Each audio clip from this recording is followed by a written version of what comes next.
तो हम आज पढ़ाने वाले हैं फाइनाइटली जनरेटेड वेक्टर स्पेस, परिमित विमीय सदिश समष्टि। Let VF be a vector space. मान लो VF एक सदिश समष्टि है। हिंदी में लिखोगे मान लो VF एक सदिश समष्टि है। And let S is equal to alpha 1, alpha 2 and so on alpha n be a finite subset of S तथा of V, finite subset of V तथा S V का एक परिमित उप समुच्चय है। S बराबर है अल्फा 1, अल्फा 2, अल्फा n। यह V का एक परिमित उप समुच्चय है। VF एक सदिश समष्टि है और S जो है V का एक परिमित उप समुच्चय है। ठीक है, आगे हम लिखते हैं इफ, यदि V जो है यह S का लीनियर स्पान है, मतलब V जो है S द्वारा जनित होता है। V is generated by S। यदि V जो है S का लीनियर स्पान, S का जो लीनियर स्पान है वह V के इक्वल आ जाए तो इस V को हम कहेंगे finitely generated vector space. If V is generated by S, मतलब V का S का जो लीनियर स्पान है वह V के बराबर आ जाए। यदि ऐसा आ जाए then V is called finitely generated vector space.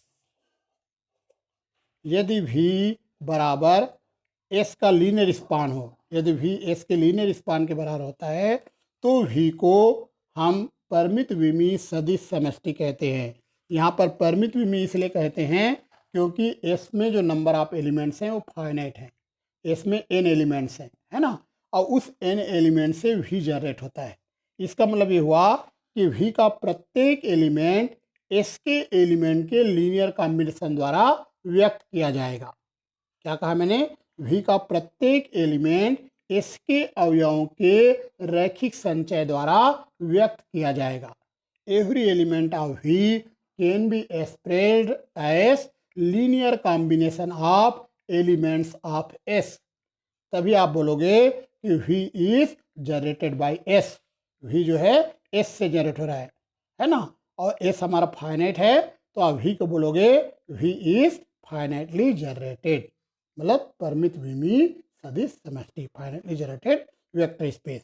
मैं एक बार फिर से रिपीट करता हूँ। मैं ये कह रहा हूँ यदि V का प्रत्येक अवयव, मैं लिख देता हूँ आप लोगों के लिए, लिख देता हूँ ताकि आपको समझ में आ जाए। मैं ये बोल रहा हूँ यदि V का प्रत्येक अवयव, V का प्रत्येक अवयव, V का कोई भी अवयव, V का प्रत्येक अवयव इसके अवयवों के रैखिक संचय द्वारा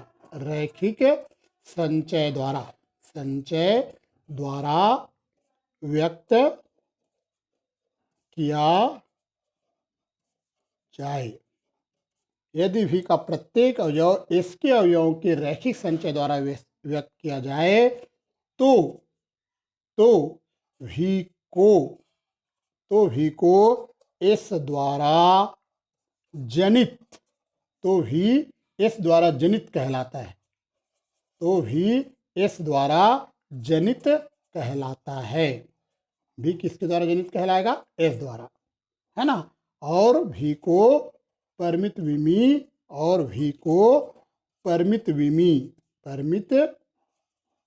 विमीय सदिश समष्टि कहते हैं, और V को परिमित विमीय सदिश समष्टि कहते हैं। ये लीजिए मैंने लिख दिया। यदि V का प्रत्येक अवयव इसके अवयवों के रैखिक संचय द्वारा व्यक्त किया जाए तो V S द्वारा जनित कहलाता है। V is generated by S। V जो है S द्वारा जनित कहलाता है और V को परिमित विमीय सदिश समष्टि कहते हैं।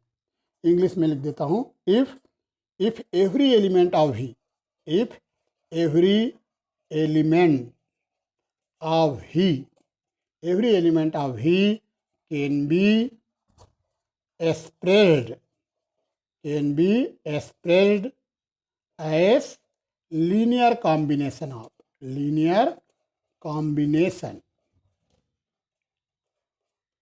If every element of V can be expressed as linear combination of elements of S. If every element of V can be expressed as linear combination of elements of S, then V is called generated by S. Then V is called generated by S. And V is also called finitely generated vector space. And V is also called finitely generated vector space. तो हमने कहा if every element of V can be expressed as linear combination of element of S. S के जो elements हैं उनके linear combination से V के element व्यक्त किए जा सके, then V is called generated by S. तो ये V जो है S द्वारा जनरेट हो रहा है, S द्वारा जनित हो रहा है कहलाएगा. And V is also called finitely generated vector space. समझा? बहुत सिंपल से डिफिनेशन आप ऐसे याद रखो, एकदम सिंपल है. यदि V is equal to linear span of S है, यदि V जो है S का लीनियर स्पान है, तो आप बोल सकते हो then V is called generated by S.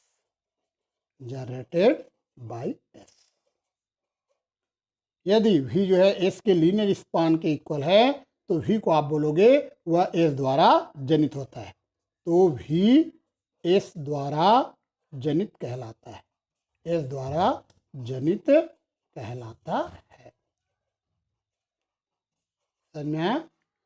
यदि ऐसा है तो, यदि V जो है S का लीनियर स्पान के बराबर है, तो V जो है वह S द्वारा जनित हो रहा है, ऐसा हम बोलेंगे. समझ में आ गया फाइनाइटली जनरेटेड वेक्टर स्पेस? बोलो.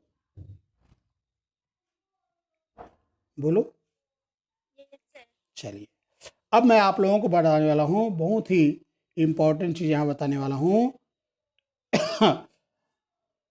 जिसको हम बोलते हैं basis of a vector space, मतलब सदिश समष्टि का आधार. ये आपको जानना बेहद जरूरी है ना. बेसिस ऑफ वेक्टर स्पेस, इसका आप बोलोगे हिंदी में सदिश समष्टि का आधार. बहुत सारे बच्चे कंफ्यूज रहते हैं, तुम लोग नहीं रहोगे. Basis of a vector space, या आप बोल सकते हो कि वेक्टर स्पेस का बेस है ना, सदिश समष्टि का आधार.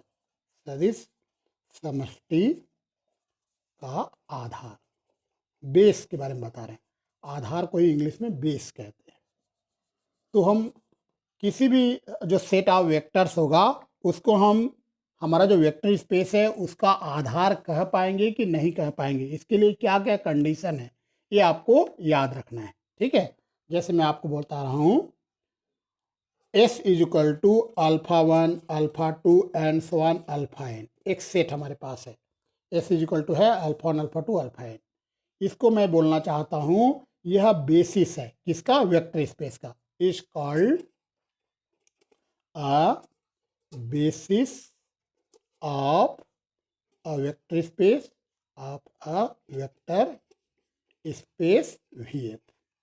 ये जो वेक्टर स्पेस VF है इसका ये बेसिस कहलाएगा इफ, यदि ये दो कंडीशन को सेटिस्फाई करे. इस S को हम इस वेक्टर स्पेस जो सदिश समष्टि इसका आधार कहेंगे.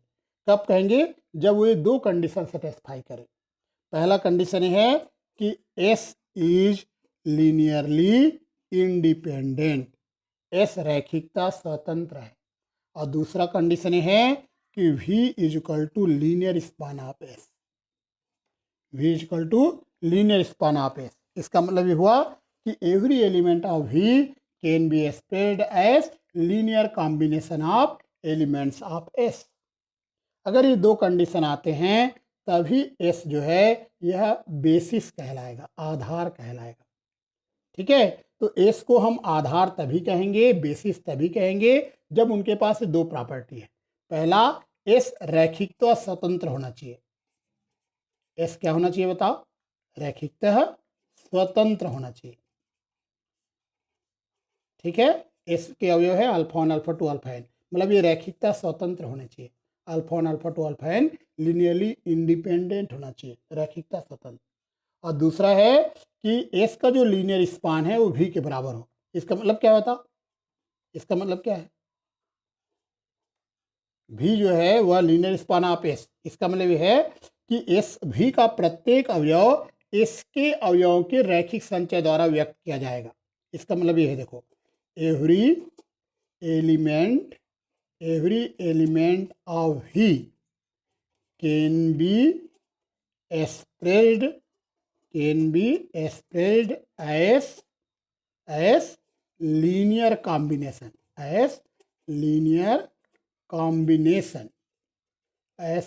combination of elements of S। मतलब मैं हिंदी में कहूँगा कि V का प्रत्येक अवयव, इस V का प्रत्येक अवयव इसके अवयवों के रैखिक संचय द्वारा व्यक्त किया जा सके। क्या कहा? V का प्रत्येक अवयव इसके अवयवों के रैखिक संचय द्वारा व्यक्त किया जा सके। इस प्रकार से अगर दो बातें अगर आ जाती है तो ये S क्या कहलाएगा? बताइए, क्या कहलाएगा? इस बताओ। बेसिस कहलाएगा, आधार कहलाएगा। क्या कहलाएगा? बेसिस, जिसके हिंदी में क्या कहते हैं? आधार हम कहते हैं। समझ में आया? हिंदी में क्या कहते हैं जी बेसिस को? बोलो। आधार कहते हैं ना। चलिए, एक क्वेश्चन मैं कराता हूं जो कई बार एग्जाम में पूछा जाता है। एग्जिस्टेंस थ्योरम, अस्तित्व प्रमेय। एग्जिस्टेंस थ्योरम में पढ़ा रहा हूं अभी। एग्जिस्टेंस थ्योरम, जिसका हिंदी नाम है अस्तित्व प्रमेय। अस्तित्व प्रमेय। सबसे पहले मैं इसका स्टेटमेंट बताऊंगा, फिर मैं इसका प्रूफ आपको बताऊंगा। ठीक है, सबसे पहले हम बताने वाले हैं इसका स्टेटमेंट, अस्तित्व प्रमेय का स्टेटमेंट। ये कहता है कि there exist a basis for each finite dimensional vector space. इनका कहना है there exist a basis, there exist a basis for each finite dimensional vector space. ये इसका स्टेटमेंट है। हिंदी में लिख देता हूं। प्रत्येक परिमित विमी सदिश समष्टि, प्रत्येक परिमित विमी सदिश समष्टि के लिए एक आधार का अस्तित्व होता है। एक आधार का अस्तित्व होता है। कोई भी फाइनाइट डायमेंशनल अगर वेक्टर स्पेस आपके पास है तो उसके पास एक आधार जरूर होगा। ये इस थ्योरम का कहना है। ठीक है, प्रत्येक परिमित विमी सदिश समष्टि के लिए एक आधार का अस्तित्व होता है ना। कोई भी फाइनाइट डायमेंशनल वेक्टर स्पेस अगर है तो उसके पास एक बेसिस जरूर होगा। ये इस थ्योरम का स्टेटमेंट है। चलिए हम इसका प्रूफ देते हैं। सबसे पहले हम मान लेते हैं let VF be a finite dimensional vector space, be a finite dimensional vector space. तो हमने मान लिया VF be a finite dimensional vector space. Hindi में लिखेंगे, मान लो VF एक परिमित विमी सदिश समष्टि है। चलिए, तो भी एक परिमित विमी सदिश समष्टि है, फाइनाइट डायमेंशनल वेक्टर स्पेस है। अब यहाँ पर ये बताइए मुझे, इस स्टेटमेंट में बोलता है कि कोई भी फाइनाइट डायमेंशनल वेक्टर स्पेस लेंगे उसके लिए एक बेसिस एग्जिस्ट करेगा, मतलब उसके लिए एक आधार का अस्तित्व होगा। तो इसके लिए भी एक आधार होगा। बोलो बोलो यार, इसके लिए भी एक आधार होना चाहिए ना इस थ्योरम के अकॉर्डिंग। इस थ्योरम का स्टेटमेंट तो यही बोलता है कि कोई भी फाइनाइट डायमेंशनल वेक्टर स्पेस लें उसके लिए एक आधार का एक बेसिस एग्जिस्ट करेगा। There exist a basis for each finite dimensional vector space. प्रत्येक परिमित में सदिश समष्टि के लिए एक आधार का अस्तित्व होगा। बताओ, इसको हमने फाइनाइट डायमेंशनल वेक्टर स्पेस माना है। इसको हमने माना है कि यह फाइनाइट डायमेंशनल वेक्टर स्पेस है, परिमित में सदिश समष्टि है। तो इस स्टेटमेंट के अकॉर्डिंग वी एफ के पास एक आधार होगा कि नहीं होगा, इसके पास एक बेसिस होगा कि नहीं होगा? होगा। यही हमें दर्शाना है, यही हमें प्रूव करना है कि इसके पास एक बेसिस है, मतलब यह एक आधार रखता है, ये हमें बताना है। चलिए हम आगे बढ़ते हैं। एनलेट, और हमने माना तथा माना, हमने मान लिया हमारे पास एक सेट एस है जिसमें alpha 1 alpha 2 and so on alpha N है ना। Be a finite subset, be a finite subset of V. V का एक फाइनाइट सबसेट है और सच दैट इस प्रकार से है कि वी जो है एस के लीनियर स्पान के बराबर है, मतलब एस द्वारा जनित हो रहा है वी। मतलब ये जो वी है, क्योंकि वी फाइनाइट डायमेंशनल है ना, वी को हमने शुरुआत में ही बोल दिया है। वी को क्या बोला है, पढ़ो। वी को हमने क्या बोला है, फाइनाइट डायमेंशनल, तो फाइनाइट एलिमेंट से जनरेट होगा वो। तो एस जो है, वी जो है एस द्वारा जनित हो रहा है। और एस में कितने एलिमेंट है बताइए? एस में कितने एलिमेंट हैं? एन एलिमेंट है ना। तो आप देख रहे हो कि वी जो है फाइनाइट मेंबर से जनरेट हो रहा है। हिंदी में ऐसे लिखेंगे कि माना एस एक परिमित, माना एस वी का एक परिमित उपसमुच्चय है। हिंदी में से लिखेंगे माना एस वी का एक परिमित उपसमुच्चय इस प्रकार है कि वी जो है वह एस द्वारा जनित होता है। ठीक है, क्योंकि वी जो है फाइनाइट डायमेंशनल है। तो ये जो लाइन आया है ये फाइनाइट डायमेंशनल वेक्टर स्पेस के डेफिनेशन से आया है, परिमित विमी सदिश समष्टि की परिभाषा से। मैं पढ़ा चुका हूँ आप लोग फाइनाइट डायमेंशनल वेक्टर स्पेस। बोलो बोलो, ये आपको दिखाया था, भूल गया होगे, अभी थोड़ा देर पहले पढ़ाया। बताओ मैंने क्या पढ़ाया थोड़ा देर पहले, बताइए। फाइनाइट डायमेंशनल वेक्टर स्पेस पढ़ा है, लिखा है फाइनाइटली जनरेटेड वेक्टर स्पेस। इसे फाइनाइटली जनरेटेड को फाइनाइट डायमेंशनल बोलते हैं, परिमित विमी है ना। हिंदी में बोलते हैं परिमित विमी, फाइनाइट डायमेंशनल। ठीक है, तो मैंने आपको कहा था कि वी इक्वल टू क्या होगा, लीनियर स्पान ऑफ एस। तभी वी को हम फाइनाइटली जनरेटेड बोलेंगे या फाइनाइट डायमेंशनल बोलेंगे, है ना। और एस जो है वो इस प्रकार से रहेगा, अल्फा 1 अल्फा 2 फॉर्म। तो यहाँ पर S alpha 1 alpha 2 alpha N के फॉर्म में है और ये फाइनाइट सबसेट है एस। और वी जो है यह एस द्वारा जनरेट होता है क्योंकि वी फाइनाइटली जनरेटेड है। ये लाइन समझ में आया? बोलो बोलो, ये लाइन कैसे आ गया? V equal to linear span of S मैंने क्यों लिखा, कारण बताइए। यस, किसकी डेफिनेशन से? यस, फाइनाइट डायमेंशनल या फाइनाइटली जनरेटेड है ना। तो फाइनाइट डायमेंशनल जो वेक्टर स्पेस होता है तो फाइनाइट मेंबर से जनरेट होगा, है ना। फाइनाइट डायमेंशनल जो वेक्टर स्पेस होगा वो फाइनाइट एलिमेंट से जनरेट होगा। तो एस से जनरेट हो रहा है और एस में नंबर ऑफ एलिमेंट फाइनाइट है। तो ये हमने फाइनाइट डायमेंशनल वेक्टर स्पेस के डेफिनेशन से लिखा है। अब ये जो एस है, हो सकता है ये लिनियरली इंडिपेंडेंट हो या हो सकता है लिनियरली इंडिपेंडेंट ना हो। यदि ये लिनियरली इंडिपेंडेंट है, if S is linearly independent, यदि एस रैखिकता स्वतंत्र है, यदि एस क्या है, रैखिकता स्वतंत्र है, तो बताओ एस क्या कहलाएगा।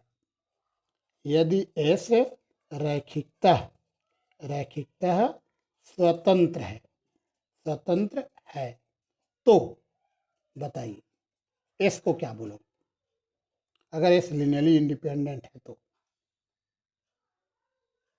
फिर भूल गए आप लोग।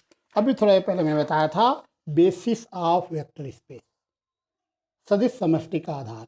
इस एस को हम बेसिस बोलेंगे, इस एस को हम बेसिस बोलेंगे अगर ये दो कंडीशन सेटिस्फाई हो जाए, है ना। इस एस को हम आधार बोलेंगे, आधार, अगर ये दो कंडीशन रहे। पहला कंडीशन ये है कि v equal to linear span of S होना चाहिए, और दूसरा कंडीशन ये है कि एस लिनियरली इंडिपेंडेंट होना चाहिए, रैखिकता स्वतंत्र होना चाहिए।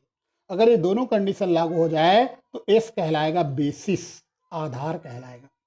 एस क्या कहलाएगा, बेसिस कहलाएगा, आधार कहलाएगा।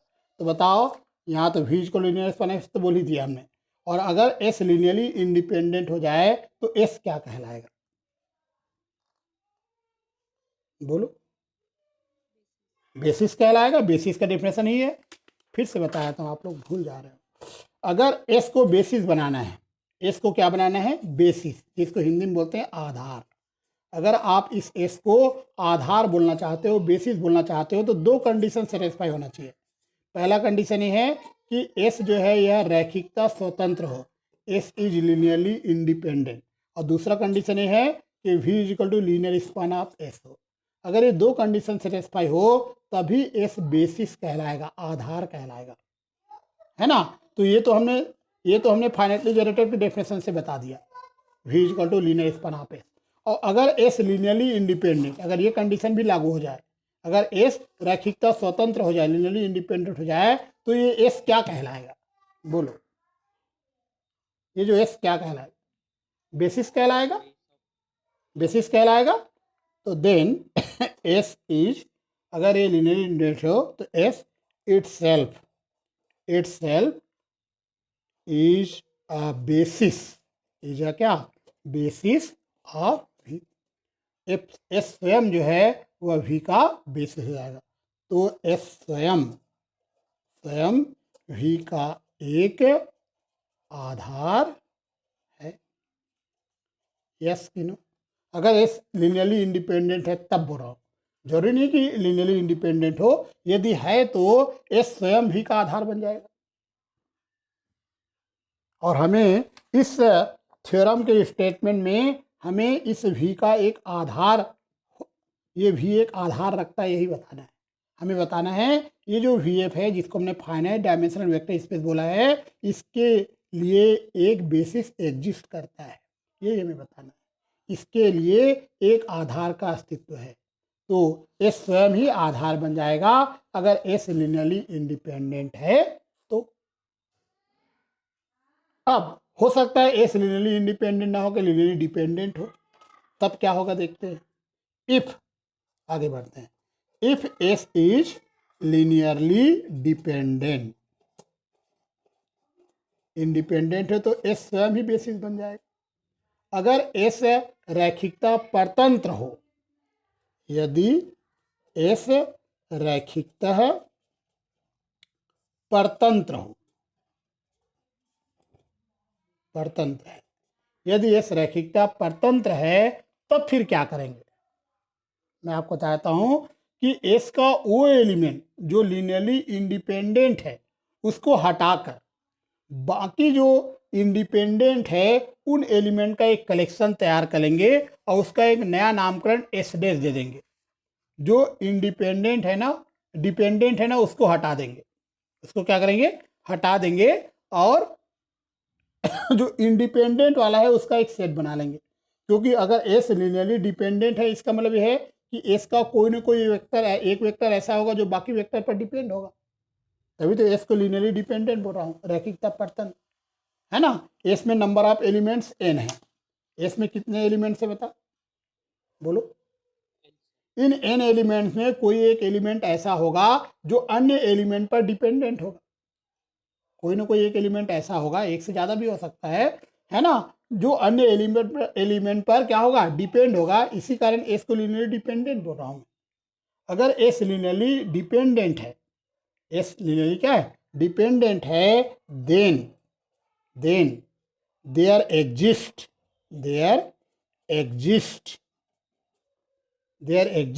अ वेक्टर, एक वेक्टर एग्जिस्ट करेगा, नाम उसका अल्फा आई देते हैं, हमें पता नहीं कौन सा होगा, इनमें से कोई भी हो सकता है, अल्फा 1 हो सकता है, अल्फा 2 हो सकता है, अल्फा 3 हो सकता है। तो हमने अल्फा आई नाम दिया। अल्फा आई किसका एलिमेंट है, एस का, और यह जो है अन्य जो वेक्टर्स है उस पर डिपेंड होगा। अल्फा आई जो है वो अन्य वेक्टर पे क्या होगा, डिपेंड होगा, है ना। तो मैंने कहा there exist a vector alpha I belong to S such that, इस प्रकार से होगा कि अल्फा आई इज किस पर डिपेंड होगा, तो बोलो, अल्फा आई इज डिपेंडेंट बोलो किस पर डिपेंड होगा, अल्फा आई। दूसरे और जो वेक्टर्स हैं, कौन कौन वेक्टर बच गए इसमें, अल्फा आई को छोड़ दे तो बताइए, अल्फा आई को छोड़ दो तो कौन कौन से वेक्टर बच गए, अल्फा 1, अल्फा 2, अल्फा एन।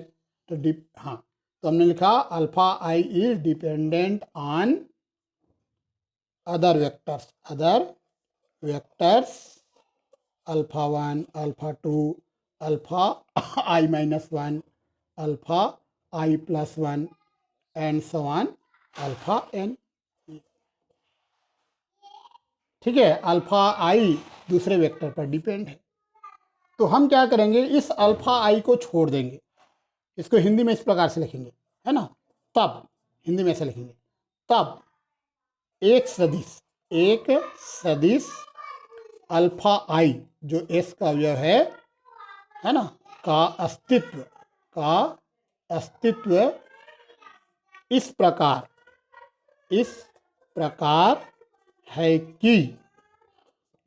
है कि अल्फा आई अन्य सदिशों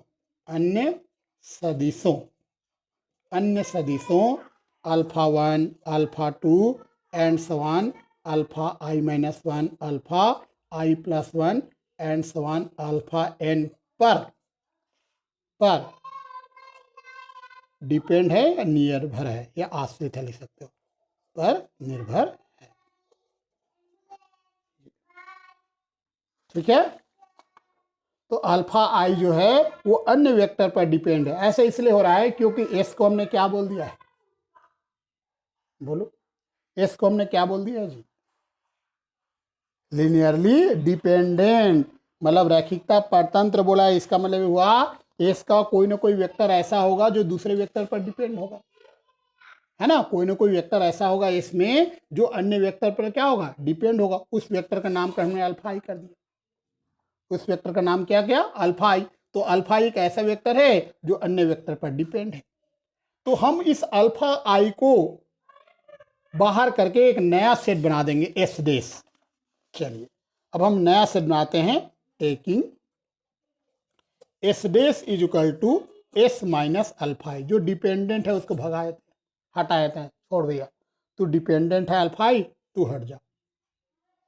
अब बताओ जो बच गया वो क्या हुआ, डिपेंडेंट की इंडिपेंडेंट, डिपेंडेंट वाला हट गया, बताओ, अल्फा आई को हटा दिए, देन हाँ, देन एस डेस इज क्या, लीनियरली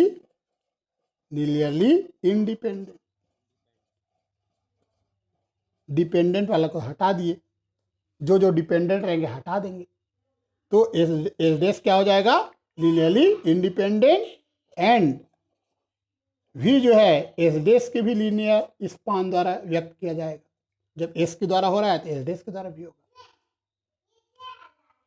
अब मुझे आप बताइए, एस डेस लीनियरली इंडिपेंडेंट है, रैखिकता स्वतंत्र है, और भी जो है एस डेस का लीनियर स्पान से व्यक्त हो रहा है, तो एस डेस क्या कहलाएगा,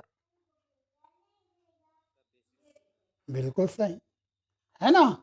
तो यहाँ पे आप बोल सकते हो thus S dash will be a basis of, इसको हिंदी लिख दूंगी, समझ में आ गया इतना, देखो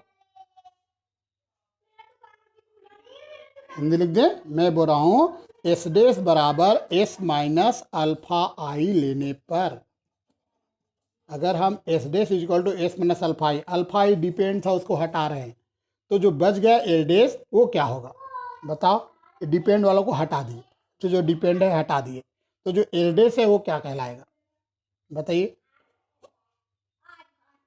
एल डैश क्या हो जाएगा बताओ। एल डैश क्या होगा, एल डैश रैखिकतः स्वतंत्र होगा। ओके, तो एल डैश रैखिकतः स्वतंत्र होगा तथा हमारा जो भी है वह एल डैश द्वारा भी जनित हो जाएगा। जब एस द्वारा हो रहा है तो एल डैश द्वारा भी जनित होगा। तो बताओ एल डैश रैखिकता स्वतंत्र है और भी एल डैश द्वारा जनित हो रहा है, तो एल डैश क्या कहलाएगा। बेसिस का डेफिनेशन देखो। यस, अतः एस डैश वी एफ का एक आधार हो। इसका मतलब ये हुआ कि हमारा जो वी एफ है इसका एक न एक आधार जरूर है। या तो एस बनेगा, एस नहीं बन पाएगा तो एस डैश बन जाएगा। कोई ना कोई उसका आधार बनने के लिए तैयार है, बोलो, है ना। अगर एस अगर लिनियरली इंडिपेंडेंट होगा तो एस स्वयं आधार बन जाएगा, एस स्वयं ही बेसिस बन जाएगा। अगर एस लिनियरली डिपेंडेंट है तो डिपेंडेंट वेक्टर को हटा देंगे, जो बच जाएगा वो लिनियरली इंडिपेंडेंट होगा, तो वो आधार बन जाएगा। इसका मतलब ये हुआ कि कोई भी फाइनाइट डायमेंशनल जो वेक्टर स्पेस है उसका एक आधार का अस्तित्व होता है। यहाँ पे लिखोगे क्लियरली देयर एग्जिस्ट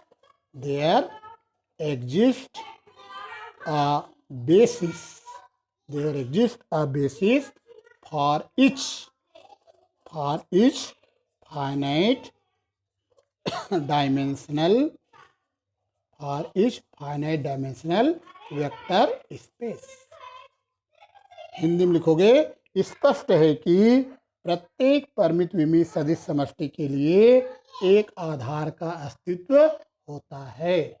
स्पष्ट है कि प्रत्येक परिमित विमीय सदिश समष्टि के लिए एक आधार का अस्तित्व होता है। ऐसे लिखोगे, स्पष्ट है कि प्रत्येक परिमित विमीय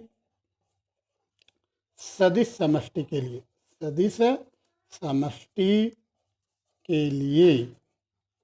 एक आधार का अस्तित्व होता है, एक आधार का अस्तित्व होता है। यही हमारा स्टेटमेंट था, देखो आप पढ़ लीजिए स्टेटमेंट। प्रत्येक परिमित विमीय सदिश समष्टि के लिए एक आधार का अस्तित्व होता है। There exist a basis for each finite dimensional vector space. तो मैं एक बार रिपीट करता हूँ मैंने क्या क्या किया है। एक थ्योरम कंप्लीट हो गया है। सबसे पहले मैंने इस थ्योरम में एक वी एफ को मान लिया यह फाइनाइट डायमेंशनल वेक्टर स्पेस है। वी एफ को मैंने कहा यह परिमित विमीय सदिश समष्टि है, फाइनाइट डायमेंशनल वेक्टर स्पेस है मान लिया, ठीक है। चूंकि ये फाइनाइट डायमेंशनल है तो फाइनाइट एलिमेंट से जनरेट होगा, बोलो हाँ या ना। आपने वी एफ को फाइनाइट डायमेंशनल बोला है ना, तो फाइनाइट एलिमेंट से जनरेट होगा कि नहीं होगा, होगा 100% जनरेट होगा। तो मैं फाइनाइट डायमेंशनल वेक्टर स्पेस का डेफिनेशन लगा लिया और मैंने लिख दिया कि मेरे पास एक सेट है जिसमें फाइनाइट नंबर ऑफ एलिमेंट्स हैं और उससे भी जनरेट हो रहा है। तो ये फाइनाइट डायमेंशनल वेक्टर स्पेस के डेफिनेशन से आ गया। ये लाइन समझ में आया आपको, क्योंकि भी को मैंने फाइनाइट डायमेंशनल वेक्टर स्पेस बोला है ना, परिमित विमीय सदिश समष्टि बोला है, इसी कारण भी जो है एस द्वारा जनरेट होगा और एस में नंबर ऑफ एलिमेंट फाइनाइट है। ओके, अब ये जो एस है हो सकता है ये लिनियरली इंडिपेंडेंट हो या हो सकता है ये लिनियरली डिपेंडेंट हो, दोनों में से कोई एक होगा। ये जो सेट हमने बनाया है ये सेट या तो लिनियरली इंडिपेंडेंट होगा या तो लिनियरली डिपेंडेंट होगा।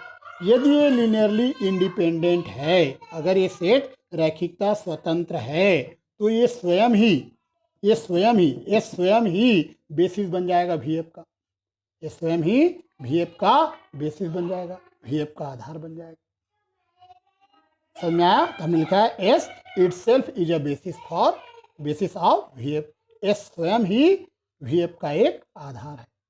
कब? यदि एस लीनियरली इंडिपेंडेंट है तो वी एफ का एक आधार मिल गया जो चाहिए था। समझ में आया? बोलो यहाँ तक। यस।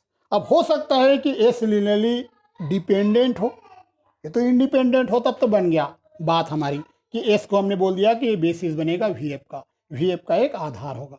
लेकिन हो सकता है एस लीनियरली डिपेंडेंट हो, और जब एस लीनियरली डिपेंडेंट है तो एस के पास कम से कम एक वेक्टर ऐसा होगा जो दूसरे वेक्टर पर डिपेंड होगा, क्योंकि आपने एस को लीनियरली डिपेंडेंट बोला है, रैखिकता परतंत्र बोला है ना।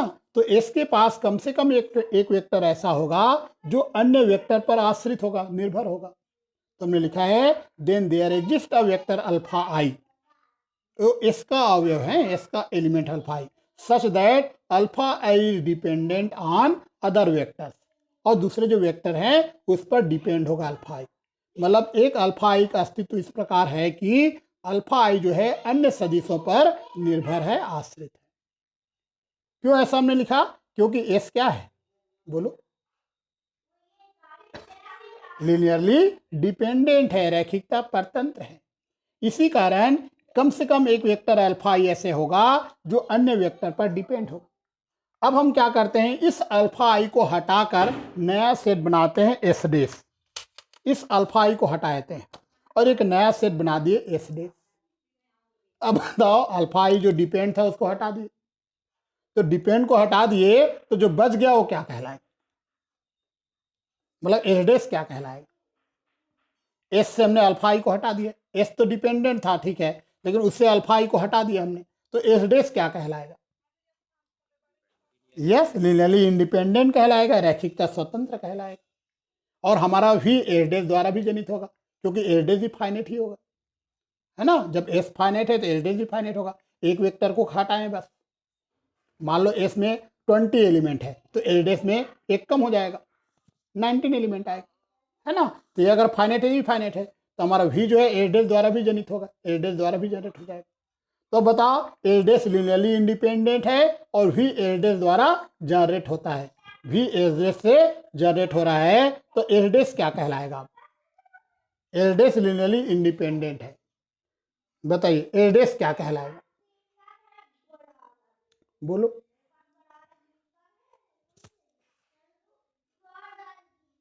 बोलो, एस डेस को हमने लीनियरली इंडिपेंडेंट बोला है, तो जब एस डेस लीनियरली इंडिपेंडेंट है तो एस डेस आधार बन जाएगा वी एफ का, एस डेस जो है वी एस का बेसिस बन जाएगा। तो अगर एस लीनियरली इंडिपेंडेंट था तो एस बन जा रहा था, एस नहीं है तो एस की जगह एस डेस आ गया, एस डेस बन गया। मतलब कोई ना कोई वी एफ का आधार जरूर बनेगा, कोई ना कोई वी एफ का बेसिस जरूर बनेगा, ठीक है। तो आप बताइए मुझे, क्या वी एफ का एक आधार का अस्तित्व है, हाँ या ना? बोलो, है ना। तो हमने लिखा है लास्ट, यस, ठीक है। तो हमने इसी कारण लास्ट में लिखा है कि वी एफ का एक आधार का अस्तित्व होता है, मतलब वी एफ जो है एक आधार रखता है। समझ में आया? इसी कारण में लिखा है। स्पष्ट है कि प्रत्येक परिमित सदिश समष्टि के लिए एक आधार का अस्तित्व होता है ना। इंग्लिश में लिखा है clearly there exist a basis for each finite dimensional vector space. समझ में आया आपको? बोलो। चलिए, तो ये क्वेश्चन अगर आता है तो आप बना लोगे, हाँ या ना? चलिए, हम एक और थ्योरम करते हैं जिसका नाम है dimension theorem for vector space. अभी हमने एग्जिस्टेंस थ्योरम पढ़ाया था, अब हम पढ़ाने वाले हैं dimension theorem. Dimension theorem, dimension theorem for vector space, vector space. Hindi में लिखेंगे सदिश समष्टि के लिए विमी प्रमेय, सदिश समष्टि के लिए विमी प्रमेय, विमी प्रमेय, सदिश समष्टि के लिए विमी प्रमेय। सबसे पहले हम इसका स्टेटमेंट देखेंगे, फिर हम इसका प्रूफ आपको बताएंगे। तो इसमें लिखता है if VF is a finite dimensional vector space. VF is a finite dimensional vector space. Hindi में लिखेंगे यदि VF एक परिमित विमीय सदिश समष्टि है, then any two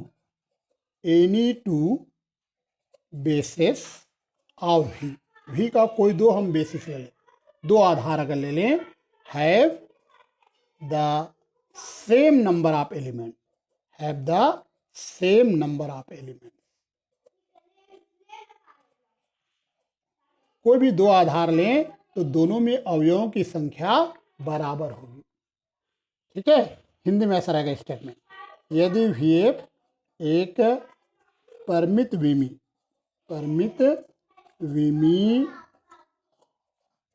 सदिश समष्टि है, यदि VF एक परिमित विमीय सदिश समष्टि है, तब V के कोई दो आधार समान संख्या में अवयव रखते हैं, समान संख्या में अवयव रखते हैं। V के कोई भी दो आधार लेंगे, दोनों में अवयवों की संख्या समान होगी, दोनों में नंबर ऑफ एलिमेंट्स इक्वल होंगे। स्टेटमेंट समझ में आ गया? बोलो। चलिए, तो हम VF को मानेंगे वो फाइनाइट डायमेंशनल वेक्टर स्पेस है, और VF के दो बेसिस लेके देंगे, और हम ये साबित करेंगे कि दोनों में नंबर ऑफ एलिमेंट इक्वल है, मतलब दोनों में अवयवों की संख्या समान है, ये हम बताएंगे। चलिए इसका प्रूफ स्टार्ट करते हैं। सबसे पहले हमने मान लिया let VF be a finite dimensional vector space, VF be a finite dimensional vector space. इसका मतलब समझते हैं फाइनाइट डायमेंशनल वेक्टर स्पेस, इसका मतलब ये है कि V जो है वह फाइनाइट एलिमेंट से जनरेट होगा, है ना, V generated by finite elements, है ना, V जो है फाइनाइट अवयवों से जनित हो जाएगा। ठीक है, तो हमने लिख लिया है, मान लो VF एक परिमित विमीय सदिश समष्टि है। परिमित विमीय सदिश समष्टि का मतलब यह है कि VF जो है वह परिमित संख्या में जो अवयव हैं उसके द्वारा जनित होगा।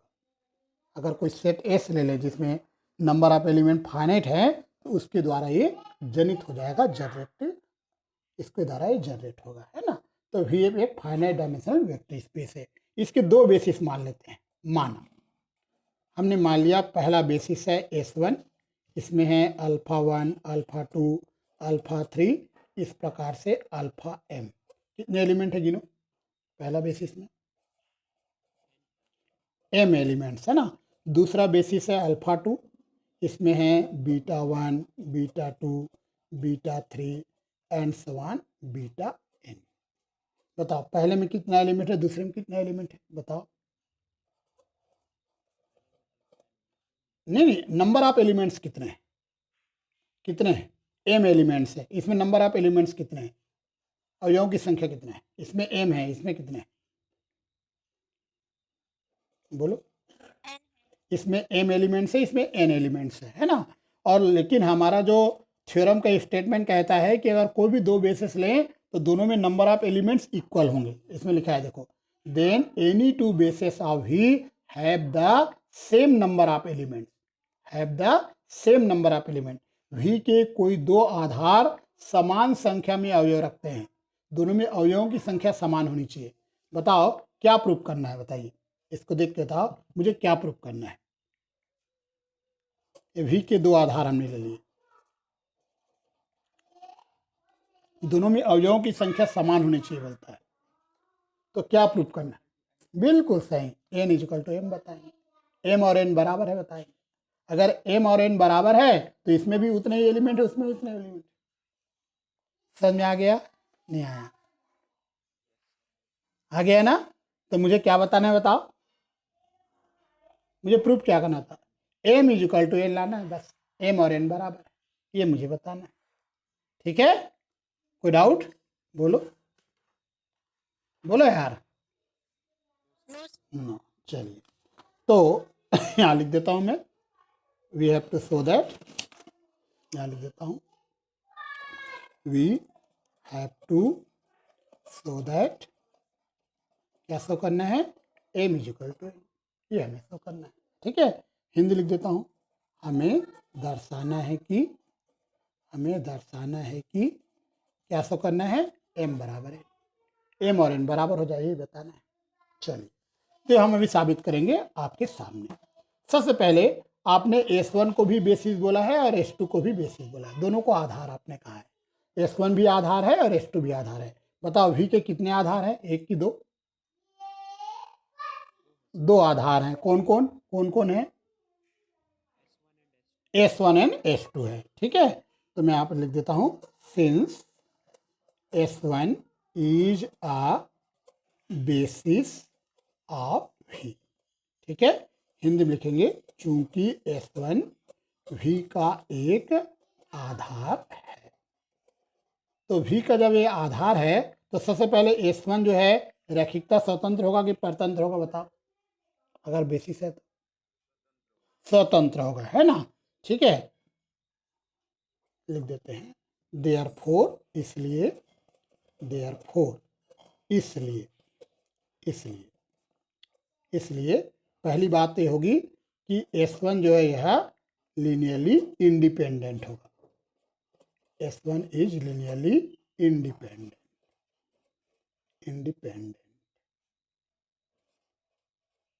है ना? ठीक है, हिंदी में लिखोगे S1 रैखिकतः स्वतंत्र है। ठीक है, ये बात तो समझ में आ गई आपको, लीनियरली इंडिपेंडेंट है। और दूसरी बात, और क्या बताया था मैंने, बेसिस है तो S1 बेसिस आप बोल रहे हो, S1 बेसिस है तो V जो है यह S1 द्वारा जनित होगा। बोलो, मैंने आपको ये भी बताया होगा, ये स्मॉलेस्ट सब स्पेस होता है कंटेनिंग S1, याद करो, मैंने बताया होगा, है ना? दिस इज कॉल्ड स्मॉलेस्ट सब स्पेस कंटेनिंग S1। यह S1 को रखने वाला सबसे छोटा उप समष्टि होता है, और इस एक किसके इक्वल है, V के इक्वल है ना? तो आप V के बारे में क्या बोलोगे, that is V is the smallest, V is the smallest, V smallest सब स्पेस बन गया, सब स्पेस, स्मॉलेस्ट सब स्पेस कंटेनिंग S1, जो S1 को रखता है, S1 को अंतर्विष्ट करता है। आपको पता है इसको हम स्मॉलेस्ट सब स्पेस बोलते हैं, कंटेनिंग S1। बोलो हाँ या ना, हिंदी में ऐसे लिखोगे, अर्थात V S1 को अंतर्विष्ट करने वाला, S1 को रखने वाला मतलब, है ना? S1 को अंतर्विष्ट करने वाला सबसे छोटा उप समष्टि है, सबसे करने वाला सबसे छोटा उप समष्टि है। तो V जो है वह स्मॉलेस्ट सब स्पेस है जो S1 को रखेगा। ओके, ये आप बोल रहे हो ना? चलिए अब हम S2 के बारे में बात करते हैं। ये तो हमने S1 के बारे में बात किया, अब यही बात हम S2 के बारे में बोलते हैं। आपने ये कहा है, since S2 is a basis of V, S2 भी V का बेसिस है, कहा है कि नहीं कहा है, बताओ? बोलो, S1 को तो कहा है, S2 को भी कहा है आपने, चूंकि S2 V का एक आधार है। तो बताओ, जब S2 आधार है तो मुझे बताओ S2 के पास क्या क्या प्रॉपर्टी होगा? बोलो, बिल्कुल सही। तो पहली बात ये होगा कि S2 जो है यह लीनियरली इंडिपेंडेंट है, रैखिकता स्वतंत्र है। S2 is linearly independent. ठीक है, S2 रैखिकता स्वतंत्र है। दूसरी बात क्या है, आप S2 का आपने बेसिस कहा है, V जो है वह तो इसका मतलब क्या है? इसका मतलब ये है कि V इज द स्मॉलेस्ट सब स्पेस कंटेनिंग S2। बोलो, इसका मतलब ये है कि V इज द स्मॉलेस्ट सब स्पेस, स्मॉलेस्ट सब स्पेस कंटेनिंग S2। भी S2 को रखने वाला सबसे छोटा उप समष्टि है। यहाँ आपने बोला था V इज द स्मॉलेस्ट सब स्पेस कंटेनिंग S1, यहाँ आप बोल रहे हो V इज द स्मॉलेस्ट सब स्पेस कंटेनिंग S2। S1 को रखने वाला भी सबसे छोटा है और S2 को रखने वाला भी सबसे छोटा है। देखो, ये आप बोल रहे हो कि नहीं बोल रहे हो? चलिए, है ना, चलिए, ये बात तो आपने बोल दिया। मैंने आप लोगों को एक चीज़ और बताया था, ये देखिए हियर, अगर मैं लिखता हूँ V is equal to linear span of S1, इसका मतलब है कि V का प्रत्येक एलिमेंट S1 के एलिमेंट के लीनियर कॉम्बिनेशन द्वारा व्यक्त किया जाएगा। इसका मतलब ये है every element of V can be expressed as linear combination of member of S1। पता है ना इसका मतलब? इसका मतलब यह है therefore every element of V is linear, या कैन भी लिख देता हूँ। Every element of V can be expressed as linear combination,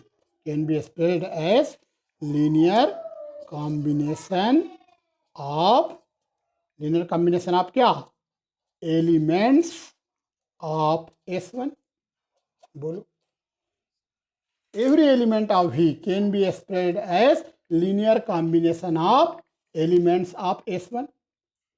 V का प्रत्येक अवयव S1 के अवयवों के रैखिक संचय द्वारा व्यक्त किया जाएगा। और बताओ, आपने ऐसे भी बोला है, यहाँ पर आपने V equal to linear span of S2 बोला है, इसका मतलब क्या हुआ बताइए?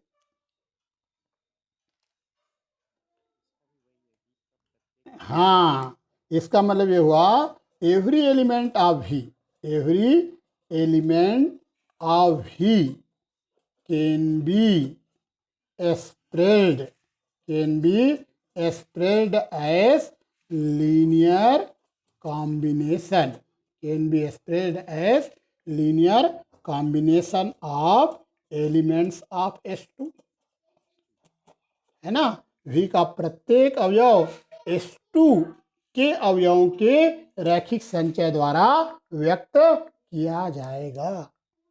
अब बताइए, S1 के V का प्रत्येक अवयव S1 के अवयवों के लीनियर कॉम्बिनेशन व्यक्त होगा। यहाँ बोल रहे हो कि V का प्रत्येक अवयव S2 के अवयवों के रैखिक संचय द्वारा व्यक्त होगा, और इसके पहले आपने V को स्मॉलेस्ट सब स्पेस का है जो S2 को रखता है, और उसके पहले आपने V को स्मॉलेस्ट सब स्पेस का है जो S1 को रखता है ना। तो बताइए, अब मुझे बताओ, V का प्रत्येक अवयव S1 के अवयवों के लीनियर कॉम्बिनेशन से बनेगा, और V का प्रत्येक अवयव S2 के अवयवों के लीनियर कॉम्बिनेशन से भी बनेगा। तो अब मुझे बताओ, S1 और S2 में नंबर ऑफ एलिमेंट्स क्या होने चाहिए? अलग अलग होने चाहिए कि इक्वल होने चाहिए? यस, क्या होने चाहिए? इक्वल होने चाहिए। अगर इक्वल नहीं होगा तो दोनों स्मॉलेस्ट नहीं बन सकता, है ना। यहाँ लिखा है V इज द स्मॉलेस्ट सब स्पेस कंटेनिंग S2, इसके पहले लिखा था V इज द स्मॉलेस्ट सब स्पेस कंटेनिंग S1। तो दोनों में अगर नंबर ऑफ एलिमेंट अलग अलग है तो बताओ, दो हो सकता है क्या? कोई स्मॉलेस्ट हो, दोनों में नंबर ऑफ एलिमेंट अलग हो, स्मॉलेस्ट कैसे कहलाएगा? स्मॉलेस्ट यूनिक होता है, वन एंड ओनली वन होता है, पता है। स्मॉलेस्ट वर्ड जो लिखते हैं ना, ये यूनिक होता है। दो स्मॉलेस्ट हो सकता है क्या? जैसे फॉर एग्जाम्पल, मान लो आपके क्लास में 50 स्टूडेंट है ना। अगर मैं बोलता हूँ उस 50 स्टूडेंट में सबसे कम एज वाला कौन है, सबसे कम एज वाला कौन है, ऐसे मैं पूछा, ठीक है। तो सबसे कम एज जो आंसर आएगा, मान लो 20 ईयर आया आंसर सपोज, या 20 ईयर 5 मंथ 3 डेज आया, तो 20 ईयर 5 मंथ 3 डेज यूनिक होगा ना ये वर्ड, ऐसे नहीं अभी हमने 20 ईयर 5 एक मैंने बोल दिया 20 ईयर 5 मंथ 3 डेज, बाद में थोड़ा देर बाद बोलता हूँ नहीं 20 ईयर 5 मंथ और 2 डेज, ये स्मॉलेस्ट है। ऐसा तो नहीं, जब आपने इसको स्मॉलेस्ट बोल दिया है तो फिर ये नहीं आ सकता, नहीं समझ लगता है। जब स्मॉलेस्ट आपने इसको बोल दिया है तो उससे और छोटा कोई नहीं होगा। जिस अंक को आप स्मॉलेस्ट बोल रहे हो, जैसे बताओ स्मॉलेस्ट नेचुरल नंबर कौन है, बोलो स्मॉलेस्ट नेचुरल नंबर कौन है? 1। फिर 1 से छोटा और कोई स्मॉलेस्ट नेचुरल नंबर नहीं होगा। या किसको आपने स्मॉलेस्ट कहा है ना, स्मॉलेस्ट मतलब जानते हैं ना सुपरलेटिव डिग्री है। बोलो यार, स्मॉलेस्ट का मतलब क्या हुआ? सबसे छोटा, उससे छोटा और कोई नहीं, सबसे छोटा, उससे और छोटा नहीं। ऐसा नहीं कि 1 भी स्मॉलेस्ट है फिर थोड़ी देर बाद 2 भी स्मॉलेस्ट है बोल रहे हैं, ऐसा नहीं हो सकता। अब जिसको स्मॉलेस्ट बोले वो यूनिक होना चाहिए, एक और केवल एक ही होता है। तो यहाँ पर आपने V को बोला है स्मॉलेस्ट सब स्पेस कंटेनिंग S2, इसके पहले आपने बोला है V स्मॉलेस्ट सब स्पेस कंटेनिंग S1, और यहाँ ये भी बोल रहे हो आप कि V का प्रत्येक अवयव S1 के अवयवों के लीनियर कॉम्बिनेशन में व्यक्त होगा, और यहाँ बोलते हो V का प्रत्येक अवयव S2 के अवयवों के लीनियर कॉम्बिनेशन में व्यक्त होगा। तो बताओ ये कब पॉसिबल है? ये बातें कब पॉसिबल है? यस, क्या लिखना पड़ेगा? This is possible only if m is equal to n। यह तभी संभव है, या लिखो यह केवल तभी संभव है यदि m बराबर n हो। ठीक है, यह केवल तभी संभव है यदि m बराबर क्या हो? n हो। नहीं आया समझ में? क्या बोलो, आ गया? तो लिखना पड़ेगा clearly any two basis of finite dimensional vector space, any two basis of finite dimensional vector space have the same number of elements,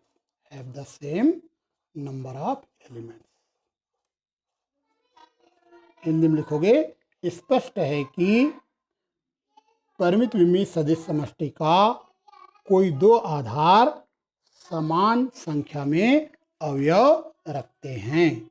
स्पष्ट है कि परिमित विमीय सदिश समष्टि का कोई दो आधार समान संख्या में अवयव रखते हैं।